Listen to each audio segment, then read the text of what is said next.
It all started with a knock on the door that sounded a little too official. My sister had been home alone when two men showed up dressed like they belonged to some homeowners association.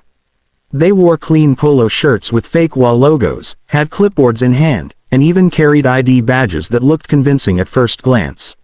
Their act was flawless, almost. They spoke with confidence, using legal-sounding terms about property compliance checks and mandatory inspections. The way they stood, their calm tone, and the fake smiles on their faces could fool anyone. But what they didn't know was that we don't even have an WA in our neighborhood. That was the first red flag, but my sister didn't notice it right away. They told her there had been complaints about something on our property and that they needed access to the backyard.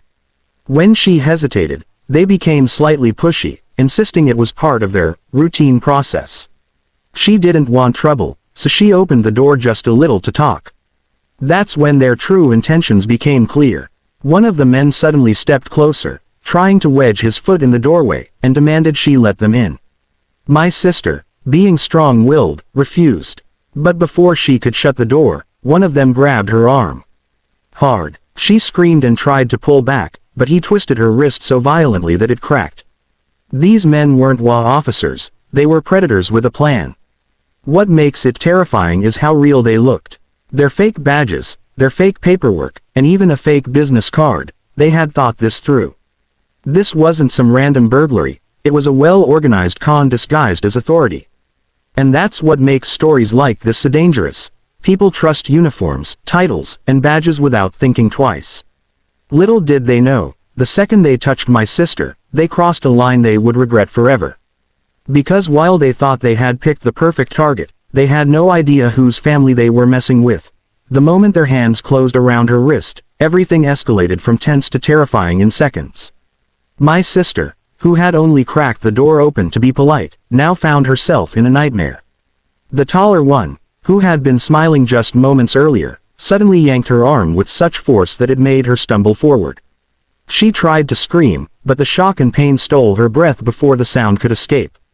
Then came the crack, that sickening, sharp sound no one ever forgets. Her arm wasn't just twisted, it was broken. She said the pain shot through her body like electricity, making her knees buckle. The guy didn't care, he didn't even flinch. Instead, he tightened his grip and barked, "Stop fighting." As if she was the problem. Her mind raced. Why was this happening? These men weren't here for an inspection, they were here to hurt her. She tried to pull away, her free hand clawing at the doorframe, but the second man joined in, grabbing her shoulder and shoving her deeper into the doorway. They were trying to force their way inside. That was their goal all along. The fear she felt in that moment, she later told me, wasn't just about the pain. It was the helplessness. She realized they could do anything to her, and no one would know until it was too late. Her phone was just out of reach, sitting on the kitchen counter. She could see it, but couldn't get to it. And the men, they were ruthless, completely focused on overpowering her. But they underestimated her spirit. Even with her arm throbbing and useless, she fought like hell. She screamed as loud as she could, long, piercing screams that carried through the street. The sound startled them for a split second, and that second changed everything.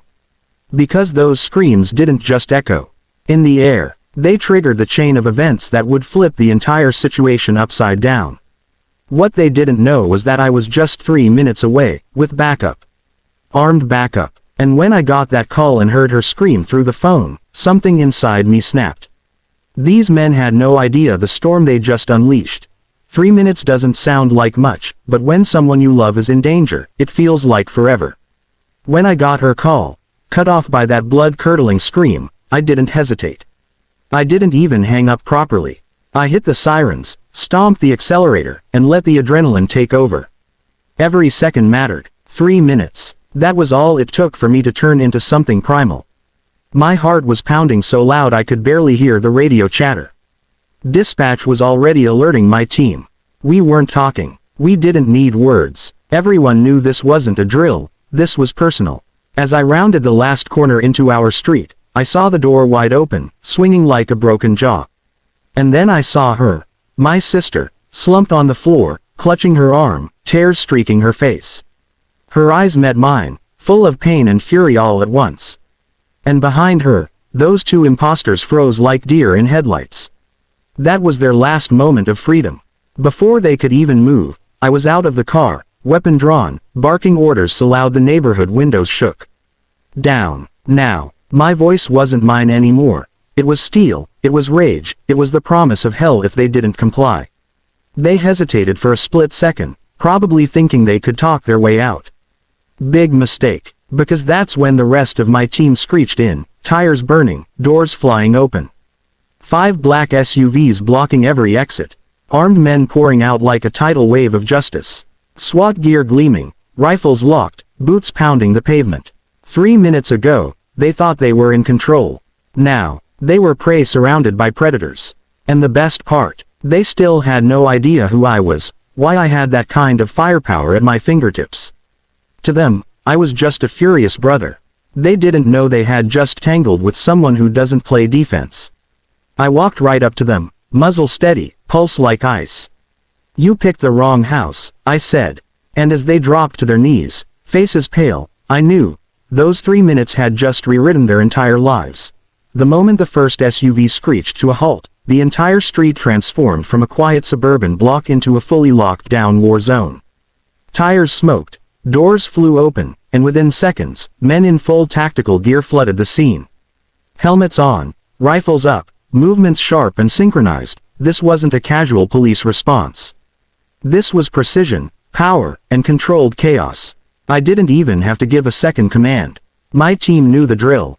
They fanned out in perfect formation, securing angles, shouting commands that boomed through the neighborhood like thunder. Hands up. Face down. Now, the imposters, those fake wah clowns who thought they were in control, looked like their souls had left their bodies. All that fake confidence drained out of them the second they saw red dots dancing across their chests. One of them stammered something like, "This is a misunderstanding," but he didn't get far. A steel boot sent him to the pavement before the sentence could finish.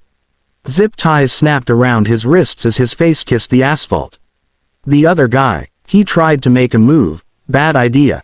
My sergeant had him pinned so fast, it was like watching a wolf take down prey. Neighbors peeked through curtains, phones recording, dogs barking. It was a full-blown spectacle.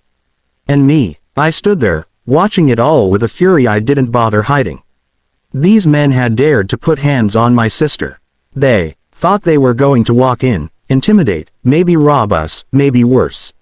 Instead, they were eating dirt with assault rifles inches from their heads. The scene was intense, but the team moved like a machine, methodical and ruthless. Weapons cleared, suspects immobilized, perimeter locked. In less than 60 seconds, the street was ours. My sister, still clutching her broken arm, watched through tear-filled eyes as the men who hurt her were reduced to nothing more than trash on the curb.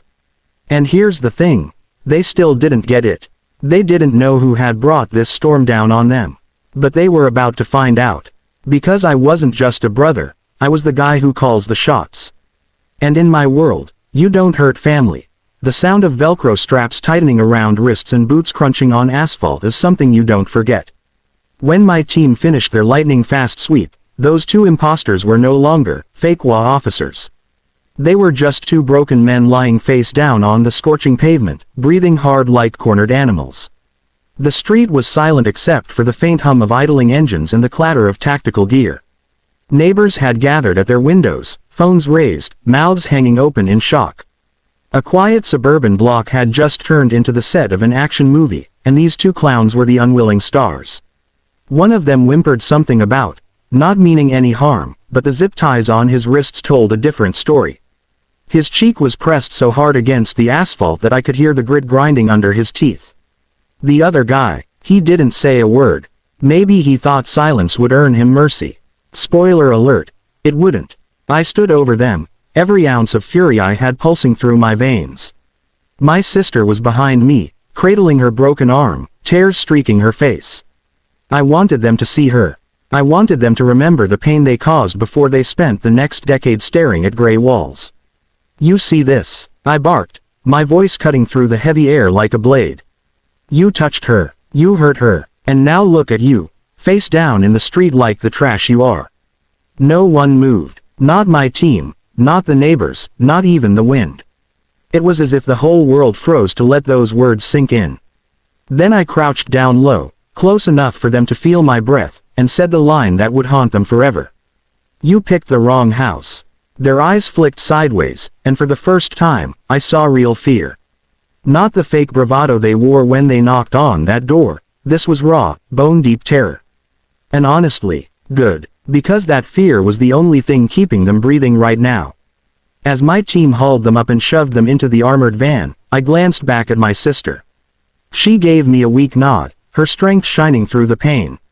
And I promised myself this: anyone who even thinks about coming after her again will end up the same way.